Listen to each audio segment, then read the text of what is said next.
انسانوں کی عظیم اکثریت جو ہے وقت کے دریا میں خود بخود بہتی چلی جاتی ہے، اسے پتہ بھی نہیں ہوتا کیا کرنٹس ہیں، کیا انڈر کرنٹس ہیں، کیا ہو رہا ہے، کیا اوپر ہو رہا ہے، دنیا کدھر جا رہی ہے، عالمی سیاست کیا ہے، کون اس کے ایکٹر ہیں، پیچھے سے کون تارے ہلا رہا، کس کو پتا ہے؟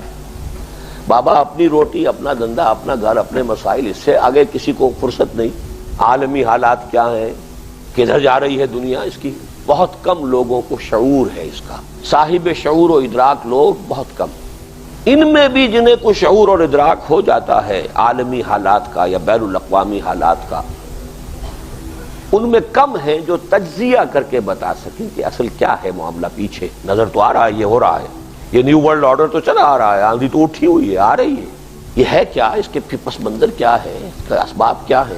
جب تجزیہ نہیں کر سکتے، تشخیص نہیں کر سکتے، تو تجویز کیا کریں گے، خاک کریں گے، کیا کرنا چاہیے۔ یہ کیا کرنا چاہیے تو اصل میں بیسڈ ہوتا ہے، تجویز بیسڈ ہوتی ہے تشخیص پر۔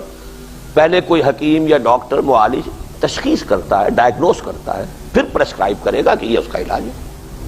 اچھا، اور یہ بھی پتا چل جائے کہ یہ علاج ہے، پھر وہ ہمت کہاں سے لائے آدمی کام کرنے کی۔ اولو العزم لوگ جنہیں کہا ہے، قرآن میں یہ لفظ آیا ہے، اب بڑے پیارے انداز میں آیا ہے، حضور سے خطاب کر کے فرمایا فَاصْبِرْ كَمَا صَبَرَ أُولُو الْعَزْمِ مِنَ الرُّسُلِ، اے نبی صبر کیجئے جیسے ہمارے اولو العزم پیغمبر صبر کرتے رہے، جھیلیے، برداشت کیجئے۔ اولو العزم صاحب ارادہ، صاحب ہمت لوگ، سمجھ میں آ گیا یہ کام کرنے کا، کر گزرے، خرچے بعد آباد۔